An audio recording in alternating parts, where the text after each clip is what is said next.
Io, perdonate la mia insolenza, Dimmi. sono stato l'unico a battere tutti in un campionato. Beh, è vero. Ostia. Nessuno, Questo è un gli altri, dettaglio. che non vuole dire che io sono migliore degli altri, È però una statistica in più, un dato in più. statisticamente sono stato l'unico a battere in un mondiale a tutti gli altri 4.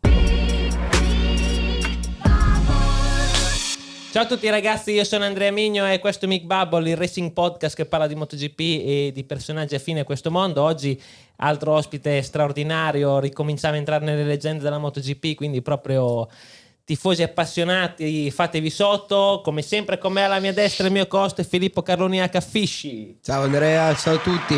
Ciao Filippo, come stai? Molto bene, fresco. E qui le presentazioni contano poco perché l'avrete già intuito dal nome in copertina. E leggenda, 5 volte campione del mondo, MotoGP, uno dei piloti più forti della storia del motociclismo. E con noi oggi a Mick Bubble Jorge Lorenzo. Ciao Jorge. Ciao Jorge. Ciao caro, come stai? Grazie per Grande l'invito. Jorge. Ciao, grazie a te che sei venuto. Grande Jorge, ovviamente siamo super contenti di averti e siamo anche competitors nei podcast, ma ovviamente dai, è un piacere. Può essere diverso, no? Sì, anzi, ispirazione. Io sono veramente contento e emozionato di averti perché, insomma, da appassionato pilota sei Jorge Lorenzo. Però la nostra solita prima domanda di quando si arriva a questo podcast è: come stai? Come va la tua vita? Come stai? Anche perché ti abbiamo visto ultimamente, tra virgolette, un po' sparito, non lo so, però insomma, come stai? Cosa fa Jorge Lorenzo a oggi? Bene, grazie alla domanda. Sto benissimo perché giustamente quest'anno ho deciso di trasferirmi a Dubai, che è un paese fantastico, fa sempre sole. Io adoro il sole, non mi piaceva la pioggia di Lugano. Sono passato 11 anni a Lugano e già era un po' stanco di quel clima. Quindi alla fine ho deciso di andare a Dubai e sono felicissimo. E si sta bene? Scelta. Cosa fai? Cioè, ma moto ancora le tocchi più? Ti interessano? Ti mancano? Cosa fai a Dubai? Cosa si fa a Dubai? Cosa fa Jorge Lorenzo a Dubai? A Dubai sinceramente vado a motocross nelle dune qualche volta, però Sì, con la moto proprio di strada solo ogni una volta all'anno. Adesso ieri siamo andati a Misano, però A Dubai c'è un autodromo? a Dubai c'è l'autodromo di Dubai, però Non lo so. Hai mai corso lì? molto No, non è niente di che. no.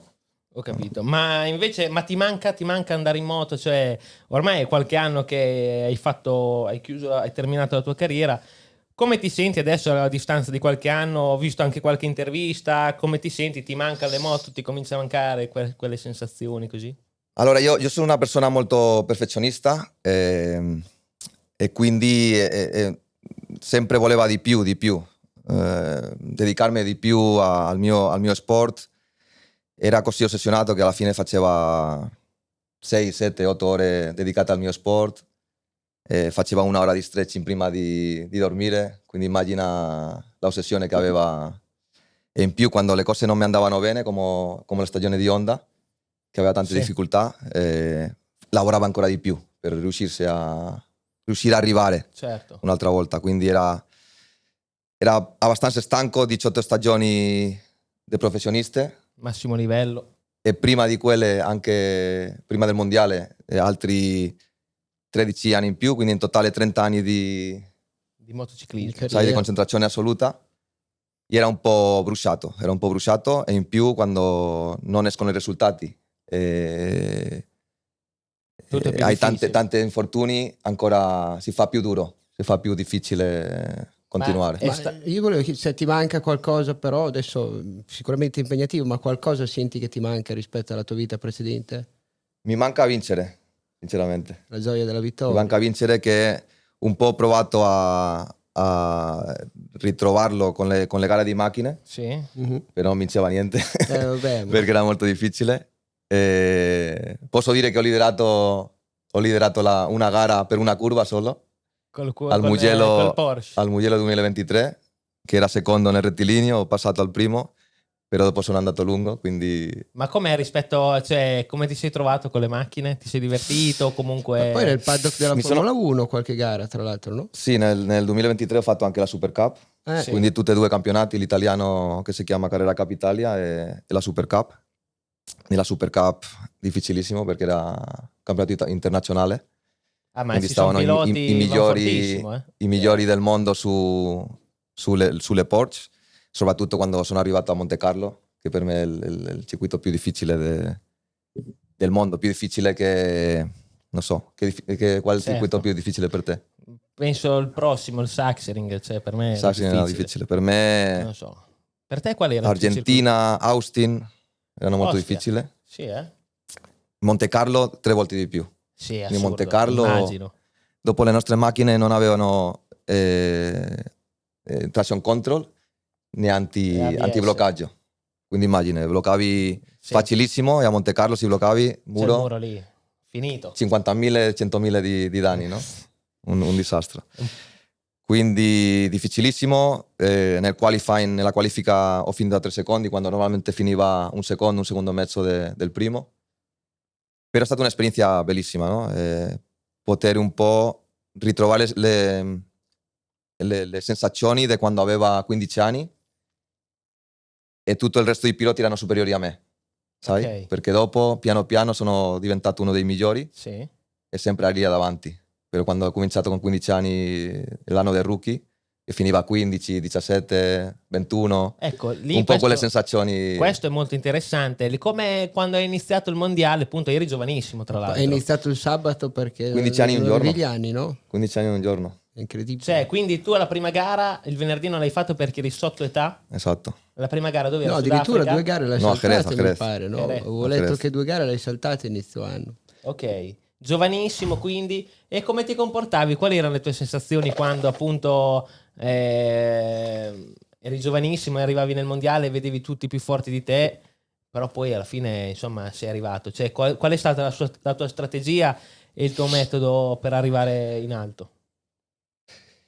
Beh, 2002 è stata la mia prima stagione, saltato 2 gare perché aveva 14 anni.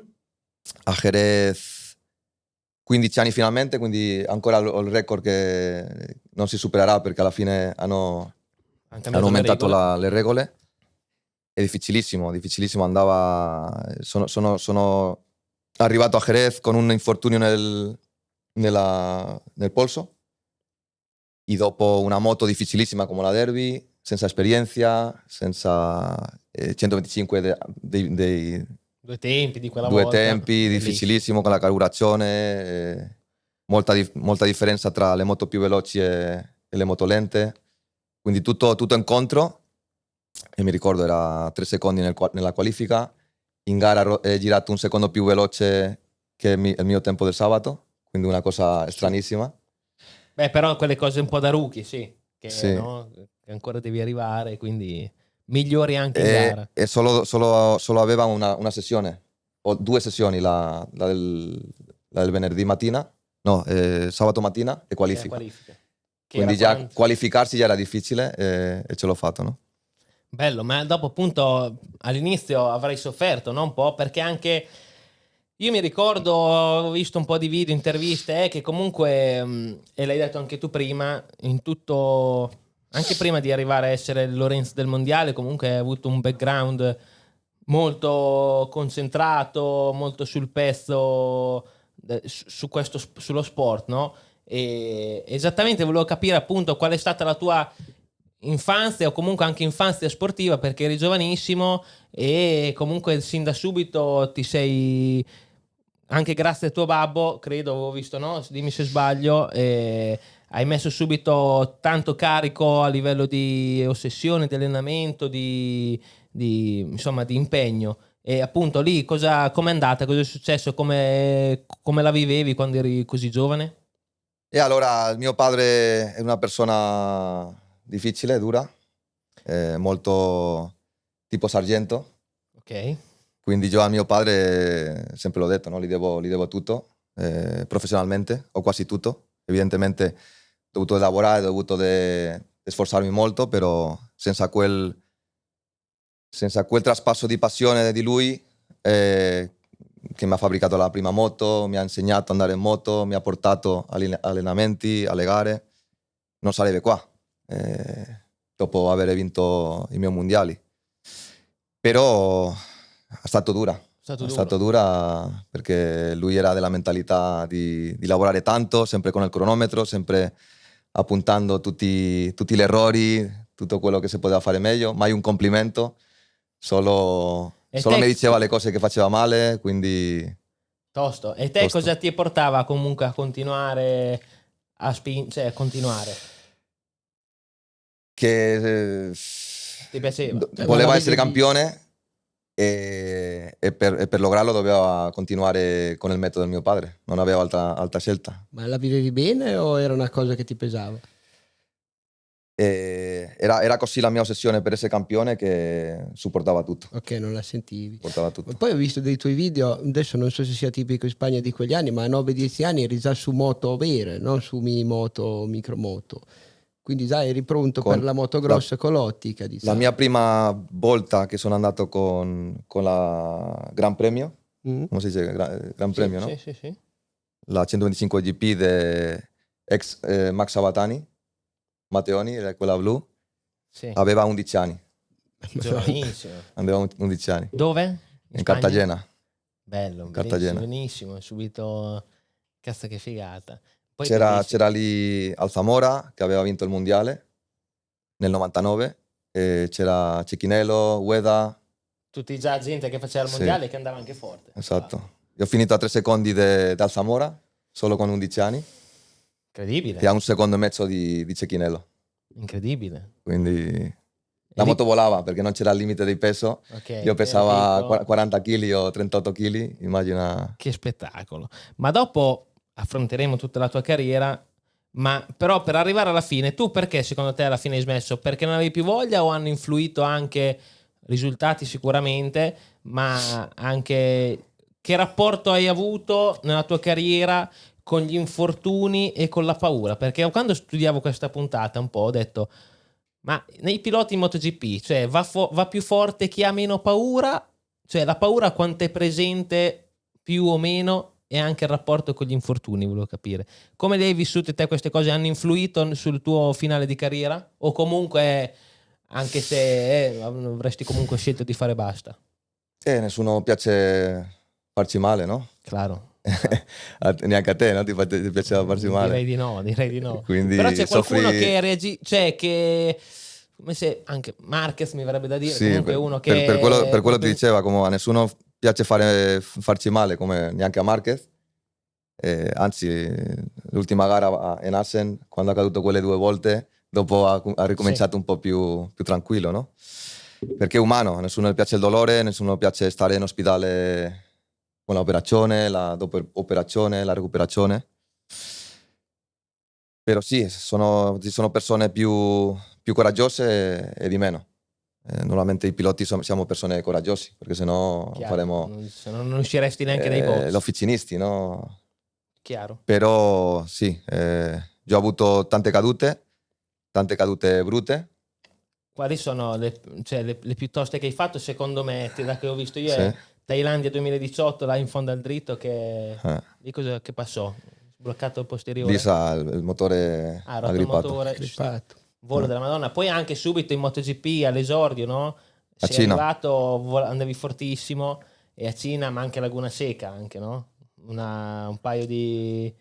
Più forte la de Cina, però Laguna Seca anche mi sono rispaccato le caviglie, sì. E dopo la ultima, la de Assen, quella che mi sono schiacciato le 2 vertebre. Bruttissima. Okay. Qual era già quella di Assen delle 2 vertebre? Dove? Sì, 2019, nella 7, dove ha caduto Marquez l'altro giorno. Sì. Solo che Marquez è entrato con pancia sotto. Pancia sotto, e io sono entrato al contrario e indietro. Quindi ho entrato nella grava con la testa. Ho iniziato a rotolare e una di quelle botte non me lo ricordavo questo, mi ha schiacciato le vertebre. Di Assen mi ricordavo quell'altro gesto stoico che del 2013, E lì com'è andata? Cosa è successo? Cioè, a parte la caduta sul bagnato, raccontamela te, ma mi sembra aquaplaning, ai side, però c'è tutto un contesto. Sì, lì prima di quella gara era in un punto della mia carriera fortissimo, nel punto algido di guida, fisicamente, perché aveva vinto 2 gare e nel test di Aragon aveva rotto il record della pista con un tempone bestiale, che aveva andato mezzo secondo più veloce di Vale. E dico, adesso arriviamo a Assen, che è la mia pista preferita, e vinco facile, no? E infatti giovedì mattina, perché ancora cominciavamo giovedì invece di venerdì in Olanda. Perché si correva sabato, ok. Mezzo secondo al secondo, era super carico, motivato. Super carico, confidenza al top. Però come sempre, no? In Assen arriva la pioggia prima o poi, quindi pioggia nella FP2, molta pioggia, e voleva anche finire primo. Quindi a metà più o meno della pratica va in casco rosso, in quel settore veloce di Assen, e io visualmente non l'ho sentito che era così vicino alla riga bianca. La riga bianca era molto scivolosa, e subito ho passato di essere super concentrato per finire primo, per fare il giro veloce, a un volo tremendo, e mi sono rialzato con un male bestiale, no? Sulla clavicola. Quindi l'ho pensato, il campionato come si chiama? La spazzatura. Sì, alla basura, se mi finisse il campionato, ho perso il campionato. Però sì, vabbè, dai, per una... cioè già... E quindi mi sono toccato, la clavicola spaccata in 7 pezzi. 7 pezzi? 7 pezzi. E quindi clinica mobile, prima ospedale al circuito, lì radiografie, la clavicola faceva paura dello male che stava. E mi faceva un male, io mi aveva spaccato prima di quella volta 6 volte in più la clavicola, la stessa clavicola, la sinistra. Okay. Quindi era la 7ª volta che mi spaccava la clavicola, immagina. E dico, quella clavicola non sopporta più rotture, è super debole, no? E il dottor Mir era quello che operava ai piloti in quella epoca, che veniva ai circuiti. Quindi lui mi ha detto, guarda, aspetta fino a lunedì, il lunedì, quando finiamo il weekend, ti opero. Il circuito in Olanda? In Olanda. Ah, ok. No, ti avrebbe vabbè, comunque. Dovevo aspettare 3 giorni. Sì. Per l'operazione. Dico, io non posso aspettare 3 giorni con il male che mi fa. Mi mettevano morfina, tutto per calmare il dolore, perché era altissimo. E quindi lì nell'ospedale passavano le 5, le 6, il 7 del pomeriggio, e non si riduceva il dolore. E dico, dobbiamo fare qualcosa. E quindi ho pensato di prendere un aereo privato, andare a un altro ospedale, un altro dottore, e farmi l'operazione. Hai deciso così? Sì. Prendo e vado. Così. Barcellona, sei andato. Se aspetto lunedì non faccio la gara. Non fai la gara e stavi malissimo. Sì. E dopo, appunto, sei andato a Barcellona? Mi sono operato alla sera. La sera stessa, quindi quando hai deciso? 3-4 della sera. Ok, 3-4 di notte. Di notte, okay. E mi sono svegliato alle 7 del mattino, alle 6 del mattino. Ok. Quando mi sono svegliato, che non mi ricordava dove era, quando ho un po' ho preso coscienza di dove era, sono a Barcellona, all'ospedale, bla bla bla. Mi sono operato, tutto. Era così bene in comparazione al giorno precedente, che ho cominciato a pensare in ritornare. Se no all'inizio non avevi detto mi vado ad operare tu. No, prima di operarmi io dico ritorno in Sachsenring tra 14 giorni. E ha cominciato così. Era Wilco Zellenberg, era il mio capo stampa, era la mia mamma, bla bla bla. E le ho comunicato questa mia pazza idea. E pensavano che stava male della testa e che era una pazzia. Però li ho convinti, e ho preso ancora l'aereo privato per ritornare in Assen, e ho fatto quel secondo me miracolo. Ancora io non capisco come sono riuscito a fare quella impresa, no?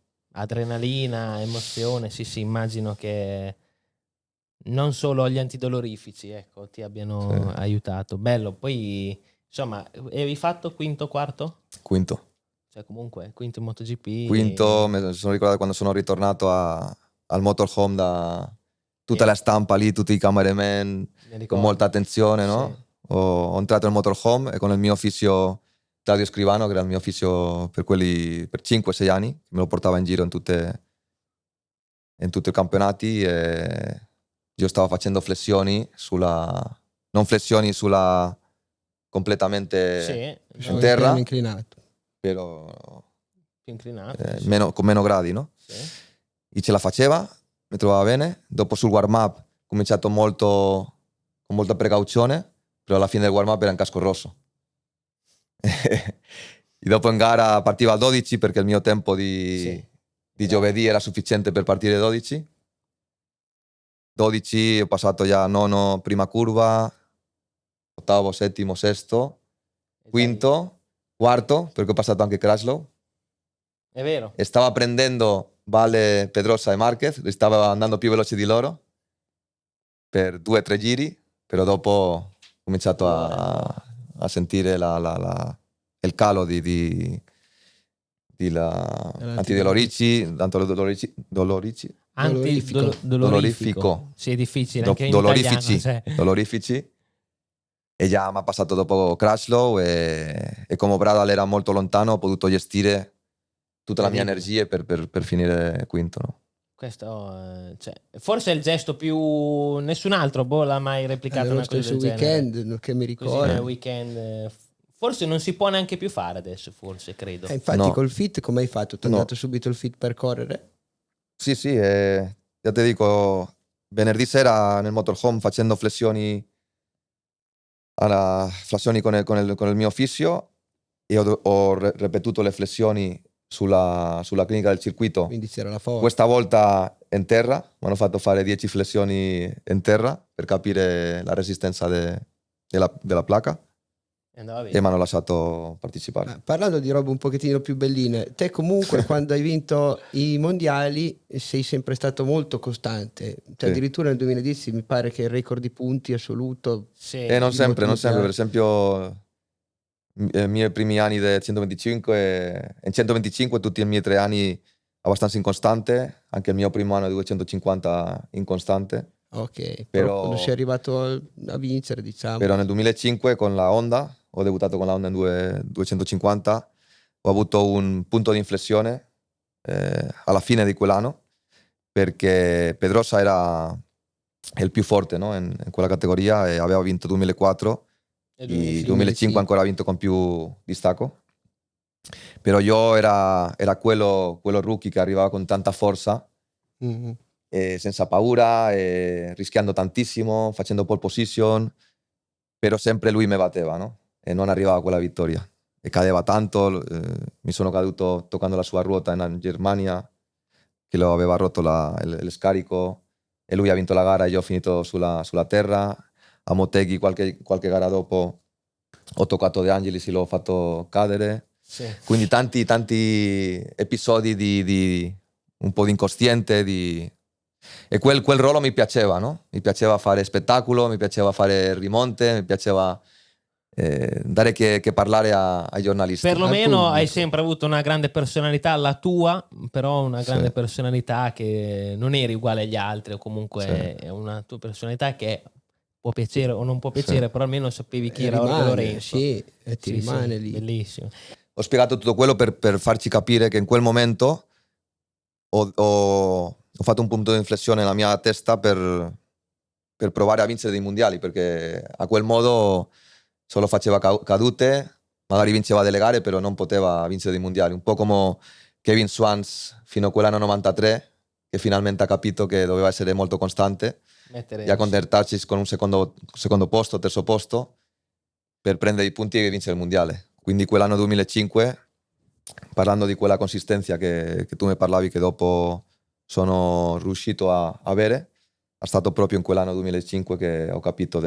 Pensavi più al campionato che al Gran Premio in sé, diciamo.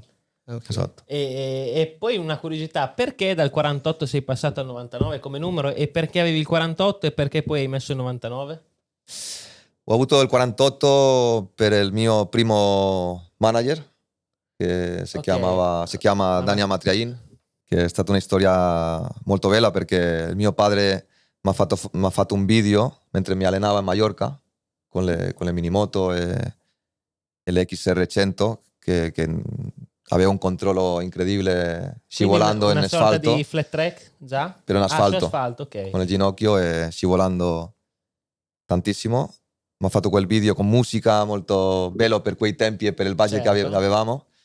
Ha fatto queste VHS, Sì. quei video La cassetta, sì. le cassette. E ha provato fortuna andando a Barcellona alla scuderia di Dania Matriain, che era una scuderia forte della Spagna. E è andato lì a parlare con lui e l'ha detto: guarda, ti do queste cassette, il mio figlio, vogliamo trovare una squadra che ci prenda. E lui ha detto: Bello. guarda, abbiamo troppi piloti e Non ci interessa. non abbiamo spazio per il tuo figlio, però dai, dammi questi video. E Lo guardo. il mio padre dice: no, non lo guarderà mai, no? Ok. E sicuramente magari perché era annoiato, Amatriain mette quel video sul suo televisore e vede questo bambino piccolissimo con una cresta, un taglio dei capelli, non so se hai visto qualche Sì, foto. ma erano anche colorati? Anche no. No, Ok, era una mi cresta ricordo, così sì. e 2 stelle qua, Ok, sì, ok? è vero. E che andava fortissimo, con molta arroganza, molta aggressività, e anche con una moto con una CR80 che era il doppio di me. E quindi lui ha visto talento in quel video e alla mattina seguente ha chiamato mio padre: Subito. Quindi. portamelo che prenda il tuo figlio. E quindi E già con 10 anni aveva un manager. Ok. E lui portava il 48 quando lui era ex pilota, Ok. che ha corso in 500 e in Superbike, anche ha fatto qualche podium in Superbike, Daniel Matriain. E mi ha preso con 10 anni e fino ai 20 era il mio manager, quindi il primo anno anche del MotoGP ho portato quel 48, numero. infatti. Però dopo sfortunatamente lui ha avuto problemi personali e abbiamo chiuso il rapporto, quindi è voluto ricominciare da capo anche scegliendo un altro numero che era il 99. E per... Un piccolo off topic, scusa Pippa. Collegandomi al discorso di prima, perché è iniziato subito con questa videocassetta. Secondo me, con la visione nostra, in Spagna un talento giovane nel motociclismo va un po' in tutti gli sport. Sembra che fa meno fatica a emergere, che è un po' più seguito. Secondo te perché è così? Giovane pilota spagnolo, Sì. no? Sembra che faccia meno fatica ad emergere. Secondo te per quale motivo? E allora, secondo me la tradizione che ha portato Ángel Nieto come prima pilota storico, che è stato un grande, no? Ha vinto 13 mondiali, ha fatto popolare il motomondiale per la Spagna, perché prima si conosceva il calcio e il tennis. E la gente le è piaciuto il motociclismo. Dopo ha venuto Sito Pons e Joan Garriga in 250. Dopo Alex Crivillé è stato il primo pilota spagnolo a vincere la categoria massima, che era quasi impossibile perché vincevano sempre gli australiani e gli americani. E di là la tradizione. Hanno fatto tanti campionati spagnoli, tanti circuiti, tanti sponsor. Hanno appoggiato sempre anche ai bambini piccoli perché lo sport era popolare. Quindi una cosa ha portato l'altra, un po' come in Italia con Agostini e dopo con Valentino, ha successo in Spagna. Quindi Bello. per quello Italia e Spagna sono i paesi con più titoli e con più gente che lavora nel motomondiale. Sì, il mondiale, cioè praticamente italiano e spagnolo. Ma Certo. dopo come mai, cioè qual è il motivo per il numero 99? Che a me è un numero che tra l'altro piace. Beh, 99 aveva visto qualche giocatore di calcio con quel numero. Ronaldo al Milan. Ronaldo al Milan. No, Ronaldo al Milan l'ha portato dopo di me, secondo me. Ok. Secondo me è stato Casano. Ok, che l'ho visto lì con quel 99 nella Sampdoria. Sì, che regalava spettacolo. non so, l'ultimo numero a 2 cifre Sì, sì, mi sì. piaceva, Sì. Sì. Lo vedeva speciale, no? Poi avevi tipo uno rosso col diavoletto e l'altro bianco con quella è stata idea mia. Sì, Come sì, vedeva sì. che il numero era come il finale della testa, tutte e due. Ok. E io sempre sono stato molto creativo, nella mia scuola mi piaceva molto dipintare, era molto bravo, vinceva sempre i concorsi Sì, di pintare della scuola. Ok. Anzi, una volta abbiamo mandato il mio disegno sul giornale più importante di Mallorca, che si chiama Ultima Hora, lo hanno messo sul Bello, giornale. pensa, quindi non lo sapevo. Questa Quindi è una sempre stato molto creativo. Ti ricordi il casco d'astronauta, Sì, Lorenzo Slan, la bandiera? sì. Comunque anche solo il logo, te ti sei creato il tuo logo por fuera, la X, quella Sì, con la esatto. cioè quello comunque è già una Sì, anche grande quello brand identity già l'ho una volta. dato io. Dopo mi sono appoggiato con i disegnatori, non lo disegnava io, però la idea principale sempre l'ho avuto io. Il Black Mamba, il Green La Mamba. mamma. Bello. Grande. Ma poi altra curiosità ci chiedevamo. Comunque Mallorca ha sfornato diversi talenti, cioè te, Nadal, dimmi se sbaglio, Mir, Moia, cioè c'è un qualche segreto? Pensi ci sia qualcosa o diciamo è un po' più un caso? La sobrasada. Sai che è la sobrasada? Cos'è da mangiare? Una È cosa come un salami Ok, rosso, molto morbido quello e molto calabrese. piccante. sì, sì. La sobrasada.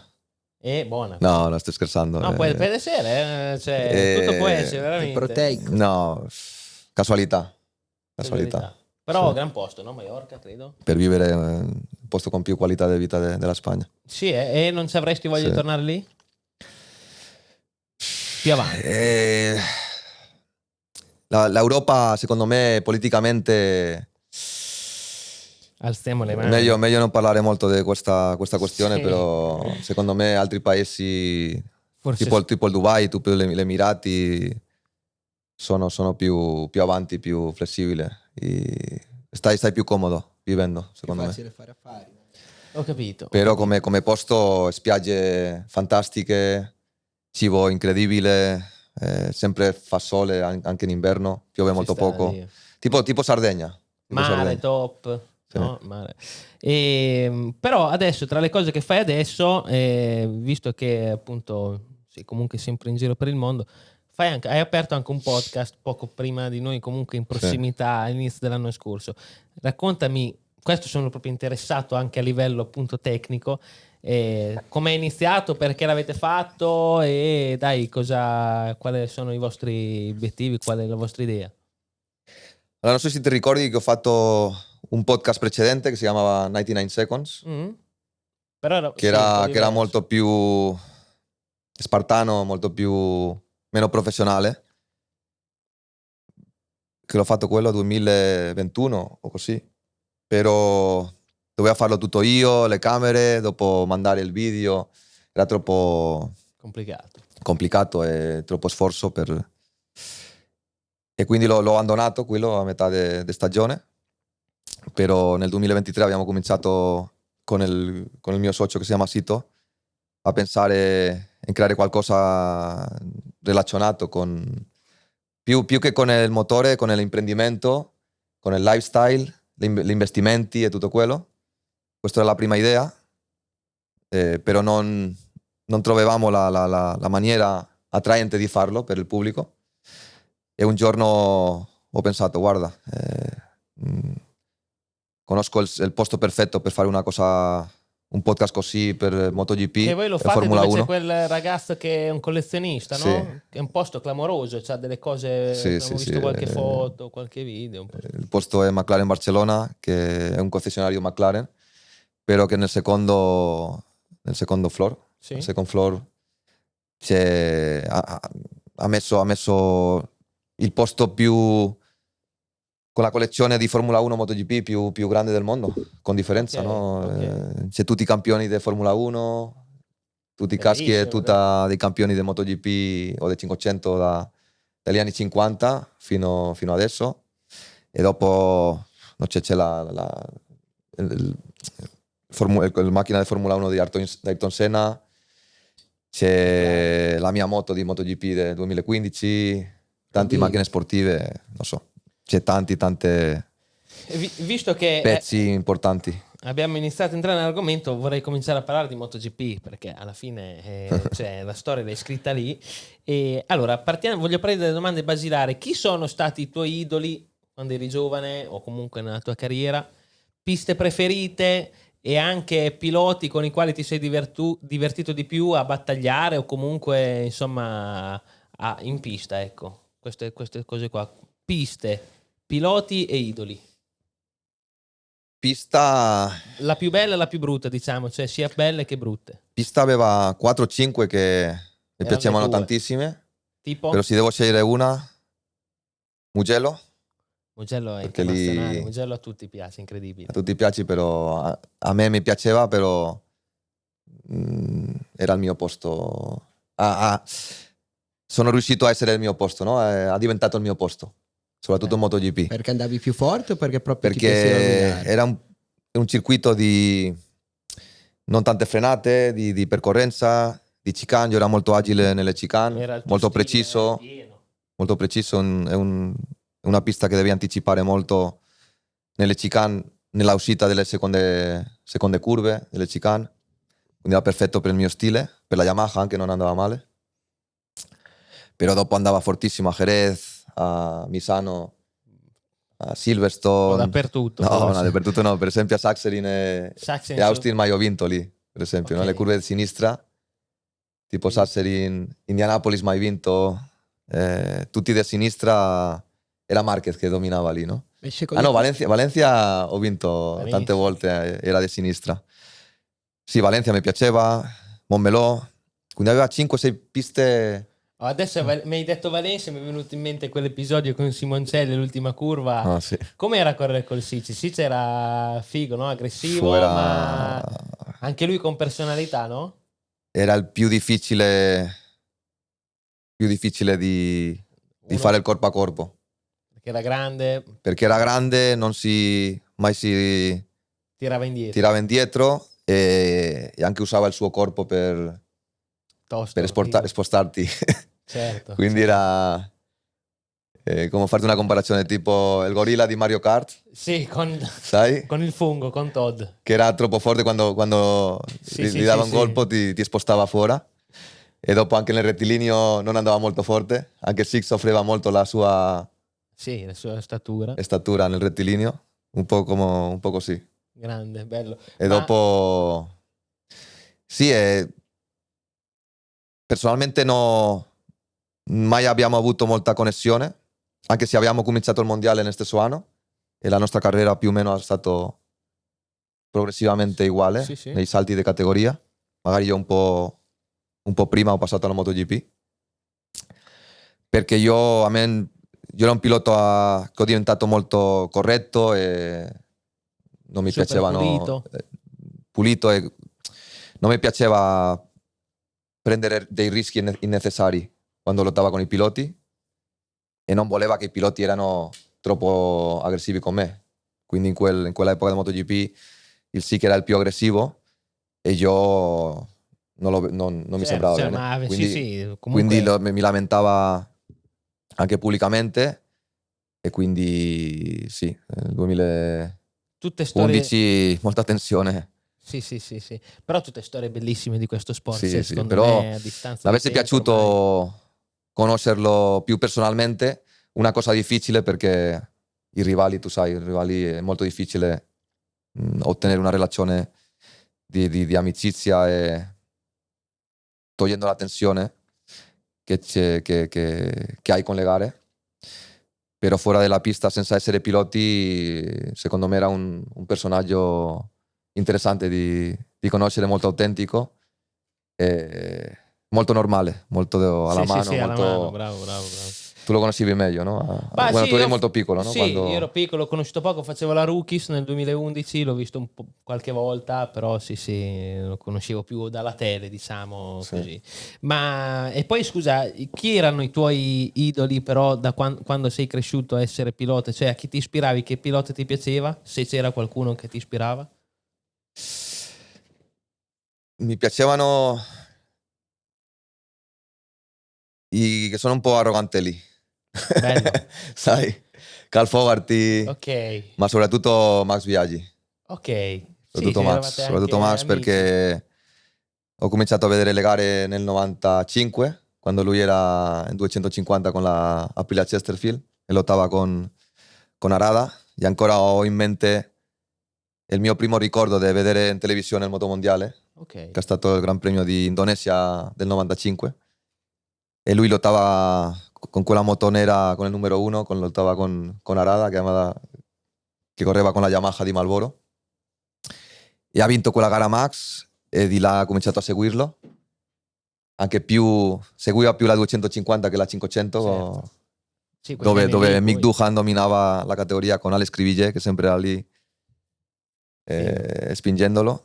Forse era più bella la 250. E anche, non so, Era un gran livello, mi chiamava diciamo, l'attenzione il suo stile di guida, la periglia che aveva, il suo stile così, come impennava. Lui impennava sempre Sì. facendo così. Sì. Il suo disegno quasi troppo, però. Sì, con la... Mi ha detto... Non so, i suoi disegni di caschi, di numero, il suo nome nel cupolino. Mi piaceva quelle cose, no? Io sono sempre stato molto visuale e lui era quello che guidava più l'estetica.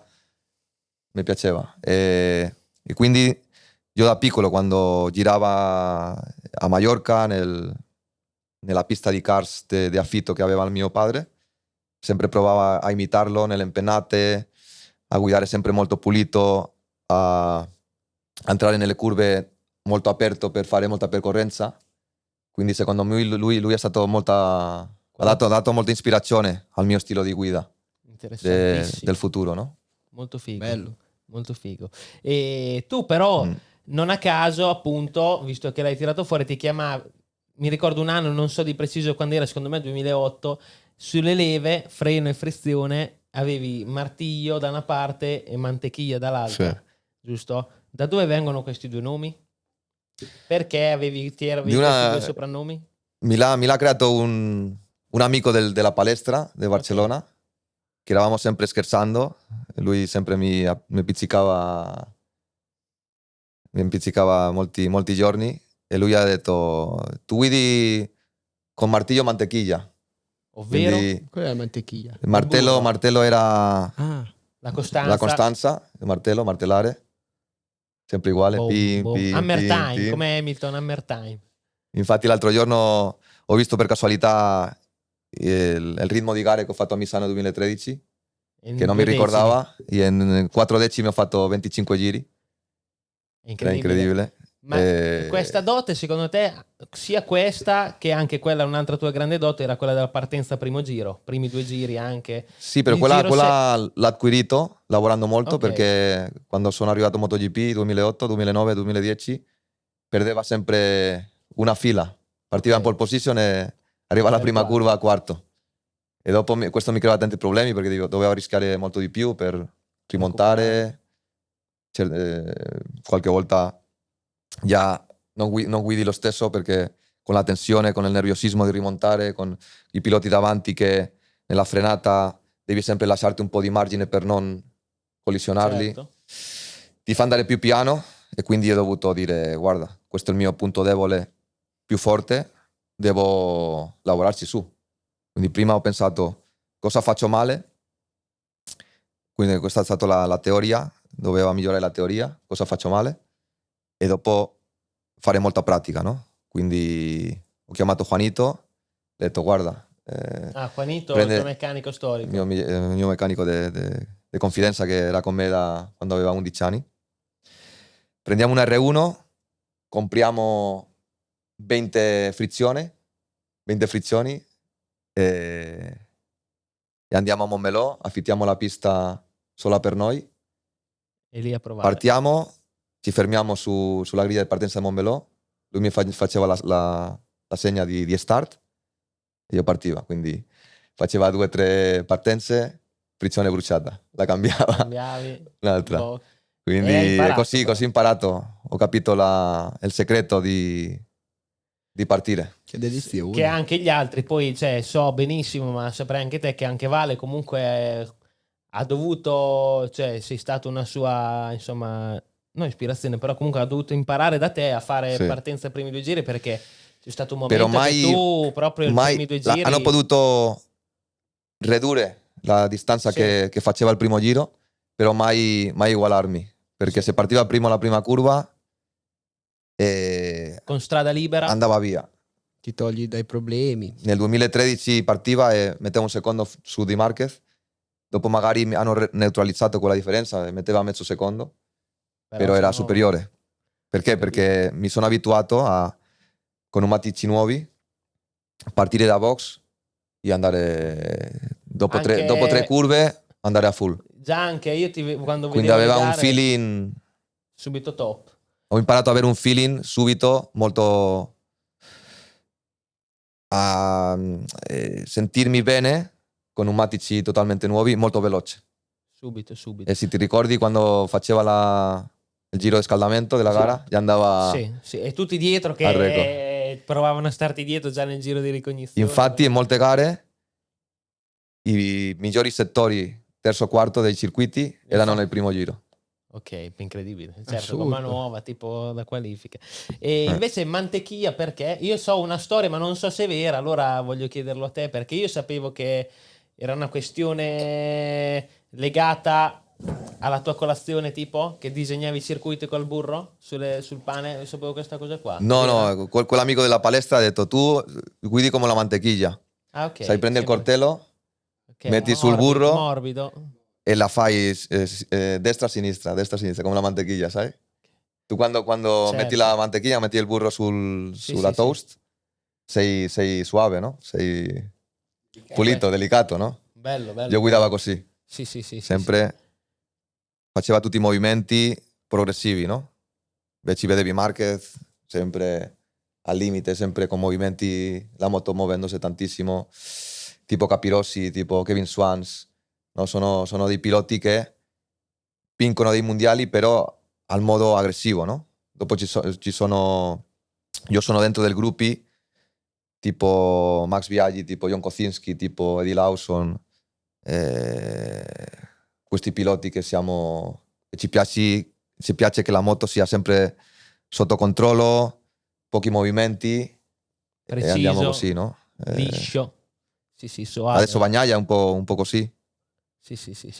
Però tu facevi- eri famoso appunto per questa cosa. E facevi fatica ad abituarti, avendo questa guida qua, a moto diverse oppure no? Perché tipo anche con la Ducati, alla fine della carriera con la Ducati comunque andavi forte. Con l'ultima tutte, gara. con tutte le moto più o meno Eri sempre lì. aveva questo stile di guida, però che ho dovuto adattare moltissimo in Ducati, perché in Ducati era in quel momento che sono entrato io, dopo adesso la moto va anche forte nelle curve, Sì. ha una percorrenza Forte incredibile dappertutto. nelle curve, perché quando sono entrato io solo aveva potenza, accelerazioni, frenata e trazione. Quindi in pioggia con la trazione eravamo competitivi. Nei circuiti di percorrenza e di tante curve tipo Sachsenring e Assen, sempre Anche se poi quarto, anche con quinto, Ducati sesto. alla fine avevi trovato una buona, no? Quando arrivavano, avevi sistemato la tua moto come ti piaceva a Sì. te, alla fine avevi trovato Però un bel la livello. Ducati, che già Dovizioso era in Ducati da tanti anni, 3 o 4 anni, era diciamo lo stile perfetto per Dovizioso, che è sempre stato un staccatore, uno che staccava forte e non faceva molta percorrenza. Quindi diciamo che Dovizioso ha trovato la sua moto e io sono andato alla moto, Di Dovizioso. Di dove sei? no, la moto peggiore per il mio stile di guida, ok. diciamo. Ok. Perché la Yamaha era una moto docile, molta stabilità, di frenare presto, lasciare il freno e aprire il gas prima. E io all'inizio, dopo 9 anni con la Yamaha, volevo guidare la Ducati uguale. Ok. E anzi, quando si guidavi la Ducati così, sacrificando la staccata, lasciando il freno prima e aprendo presto, Non girava. molta inclinazione, non girava. Cioè, contra più inclinavi, meno girava. Incredibile. Era antilogica, no? Sì. E Pirro me lo diceva, però io no, che doveva staccare prima, entrare prima al vertice della curva, però io non capiva quel modo di guidare antinaturale. per me che aveva guidato sempre di quella maniera durante 25 anni, non sapeva come farlo.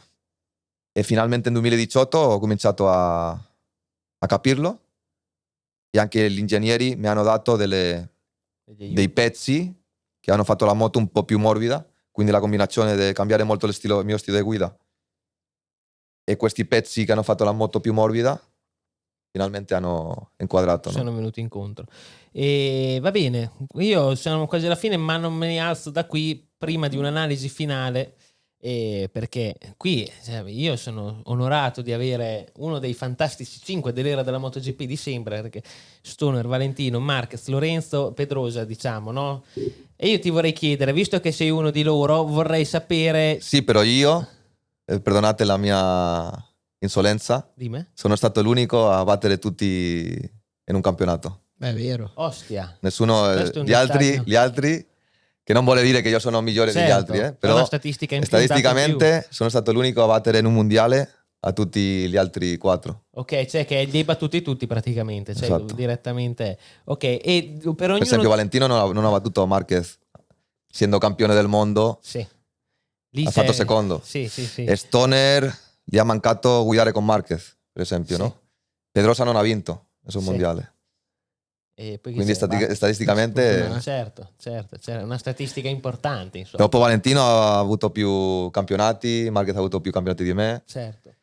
Però quali sono le vostre, cioè, in pista, prettamente in pista o anche fuori se vuoi, però quali erano le cose che ti piacevano di più o non ti piacevano di questi avversari, che comunque credo che la grandezza di questi avversari ti abbiano reso anche le tue imprese ancora più grandi, no? Perché quando comunque combatti tra i fantastici 5, e quindi cosa mi dici di Marquez, di Valentino, di Stoner, quali sono le loro caratteristiche e come era in pista a lottare con loro?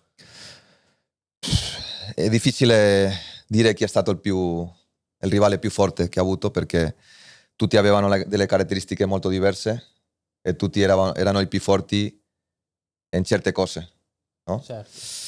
E tutti con una moto standard, diciamo una moto X, la chiamiamo X, una moto più o meno standard. Tutti in determinati circuiti, circostanze, potevano vincere delle gare. Erano adeguati quindi entriamo con questa moto X in un circuito o in un campionato e tutti vinceremo diverse gare, diverse vittorie. Però sì, con quale vuoi che ti spieghi come... non so se mi piacerebbe condurre, cioè ovviamente con Vale, perché comunque avete battagliato un sacco, gare, anche campionati. Mi ricordo da una parte dove vinceva lui, dove vincevi te, ma Barcellona 2009 che per te sarà stata... Raccontami anche di Barcellona 2009, cosa succede? Vuoi vedere la mia versione allora? Sì, voglio sapere anche la tua versione di un sacco di gare. Lui l'ha spiegato molto bene, è andata più o meno così. Sì, che è andata così, tutti e due alla pari in tutto il weekend, dall'FP1 al warm-up. Che gara! Nessuno abbiamo potuto andare via, che era la nostra intenzione, tanto quella di lui come io. E lui mi ha battuto perché secondo me era il più bravo, è stato il più forte di tutti improvvisando. Quindi lui era molto intelligente, molto furbo, sapeva improvvisare nei sorpassi, tipo quella curva. Sai, non era chiuso, era molto aperto, naturalmente molto intelligente, non solo in pista, sino in tutte le aree della vita.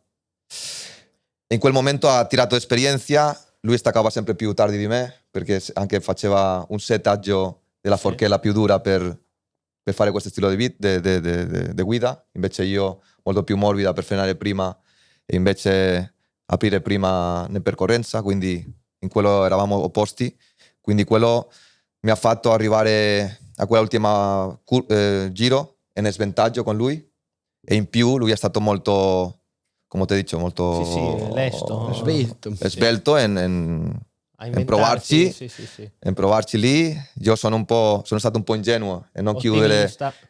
Sì, ingenuo e anche io, come sempre guido per la stessa linea per 25 giri, non voleva anche cambiare la mia linea senza provarla prima. quindi magari tu entri in quella linea e è più sporca e cadi.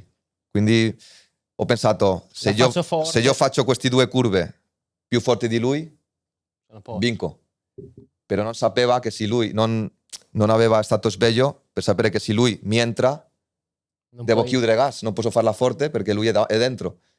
Non è come la PlayStation che metti tutte e 2 fantasma nel contrarreloj e te lo puoi passare come se fosse un fantasma. Non puoi passare sopra, quindi se lui frena più forte e si ferma, è davanti a te. Ha fatto. Questa cosa mi ha fatto perdere quella gara e sicuramente anche il campionato, perché da là lui si è cresciuto, ha preso confidenza e dopo io ho avuto 2 o 3 errori che ho caduto, quindi lui ha vinto il mondiale. Però ma com'è il rapporto con Vale alla fine? Com'è? Perché siete stati compagni di squadra tanti anni e poi anche un po' la cosa del 2015 nel mezzo, però adesso che rapporto avete o che avete avuto in questi anni? Allora, quando eravamo piloti, tensione totale perché eravamo iper competitivi, 2 galli, 2 divi, molto orgogliosi e pensavamo che eravamo i migliori. Da fuori era bello, sinceramente. Cioè, forse eravate anche quindi nessuno si metteva... Voleva far sì che era l'altro il migliore. Nessuno si metteva in giù, quindi difficile, stessa moto, stessa squadra.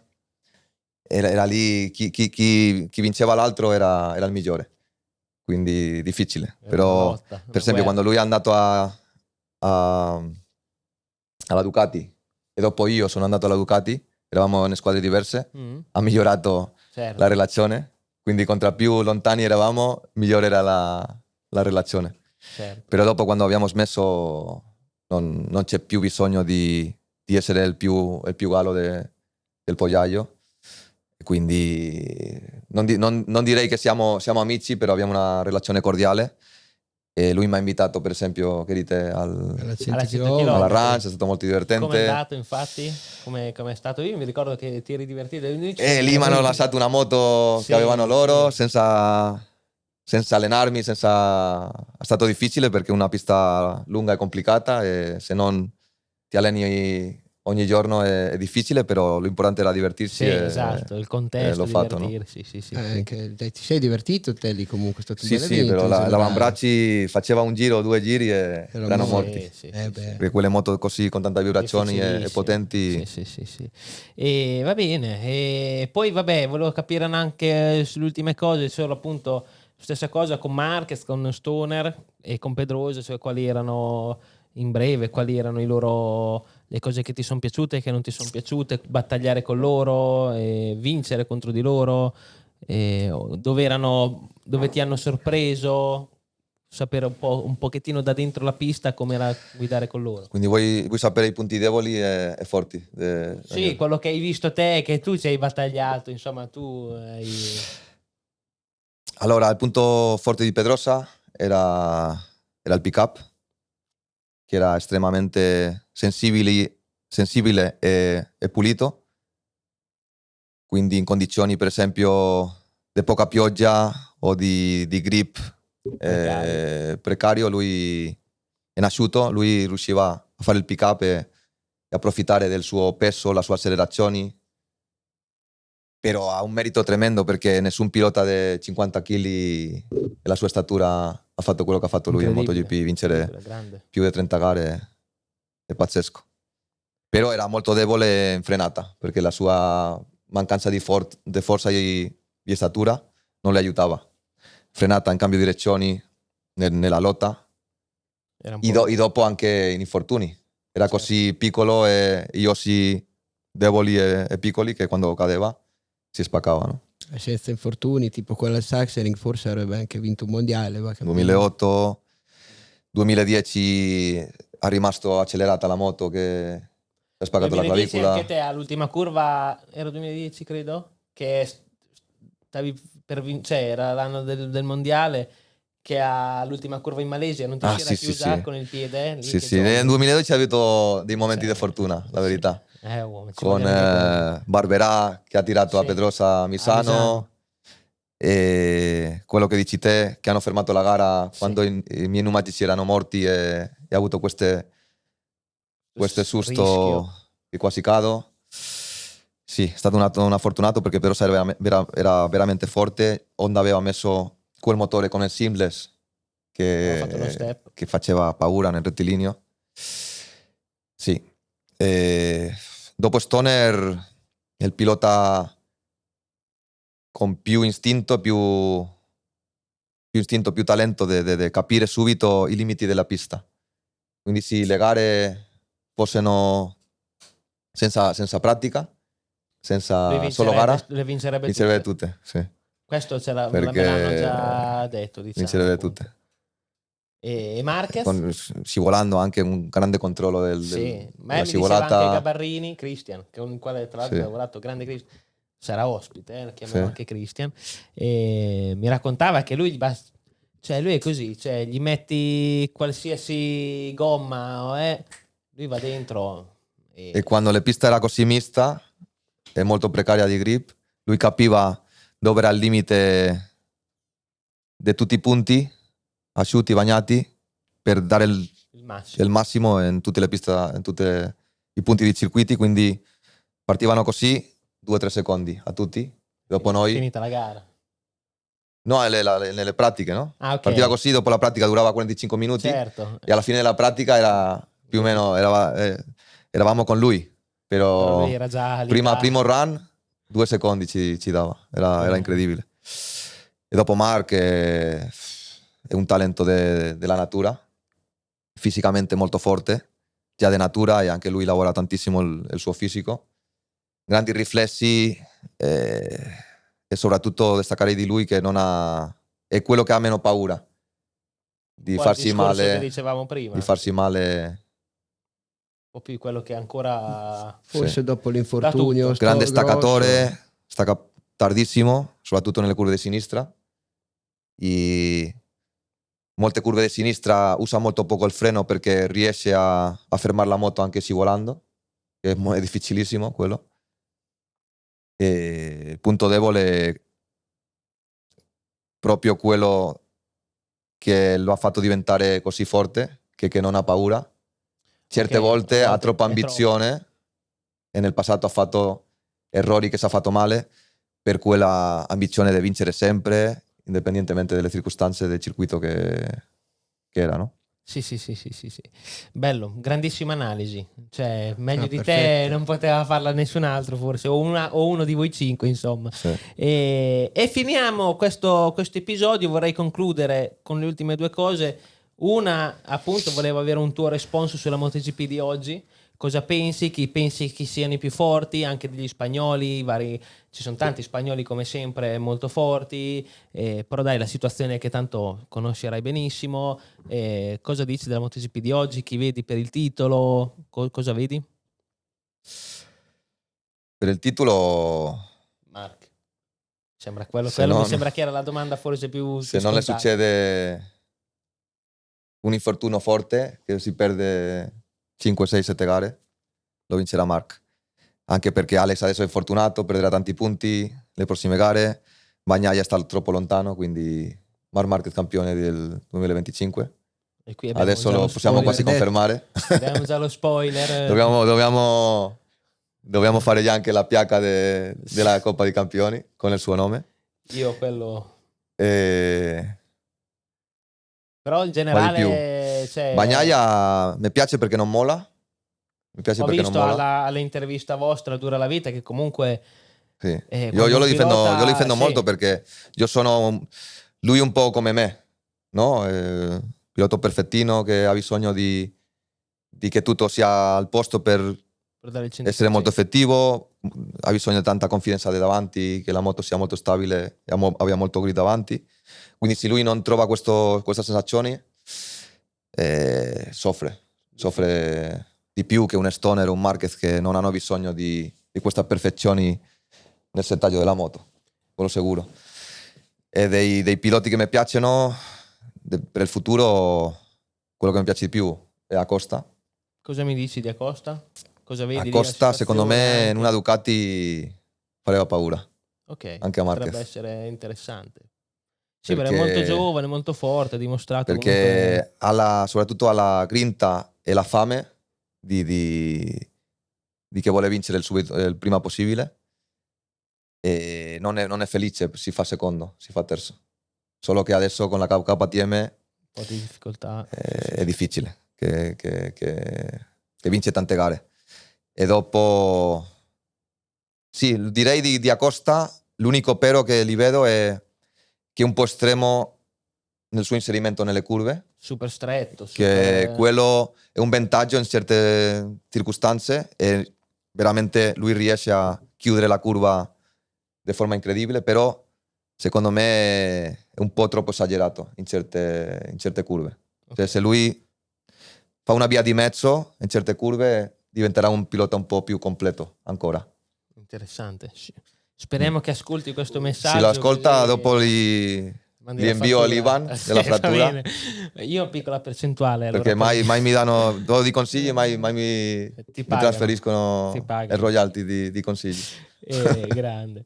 E nada, basta. Beh, non abbiamo parlato di una roba. Cioè, oggi di cosa ti occupi invece? Di qualche progetto? Ma segui ancora MotoGP, tanto guardi tutto, sì, prove, certo, tutto. Certo. Passione c'è. Lo seguo sul mio iPad, MotoGP.com. Da Dubai. Tranquillo. È fighissimo. Fighissimo essere staccato, non avere quella pressione dei weekend, della domenica soprattutto. Te la godi e basta. Sì. No, faccio telecronista, faccio Dura la vita e adesso la mia passione è viaggiare, avere molto tempo libero per godermi la vita. Esatto, ti godi quello che ti sei guadagnato, esatto. Comunque, cioè, non è poco mi sembra normalissimo. Vabbè. Ma prima di andare via io ti volevo chiedere una cosa che te la devo chiedere, cioè del 2015. Tu quel mondiale lì come l'hai vissuto? Perché dai, sappiamo tutti cosa è successo, chi è da una parte, chi è dall'altra, chi è quello, chi è quell'altro, però alla fine te che sei uno dei principali interessati e che l'hai vinto, tu ti porti dietro qualcosa di quel mondiale, c'è qualcosa da dire o alla fine, cioè per te alla fine hai vinto il mondiale, te sei a posto? Allora, secondo me quello che vado a dire non piaccia ai fans di Valentino che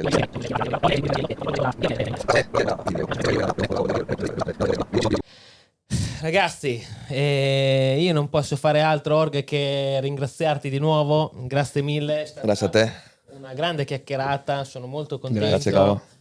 E ti ringrazio nuovamente e ragazzi, questo è Mick Bubble, succede solo a Mick Bubble con il numero 99 da Palma di Mallorca, Jorge Lorenzo, leggenda del MotoGP. Jorge. Imparate a dire Jorge. Italiani, non Jorge. La J. Non Jorge. Jorge Lorenzo. Un grande abbraccio, grazie a tutti e ci vediamo alla prossima. Ciao. Ciao ragazzi. Grazie, ciao a tutti.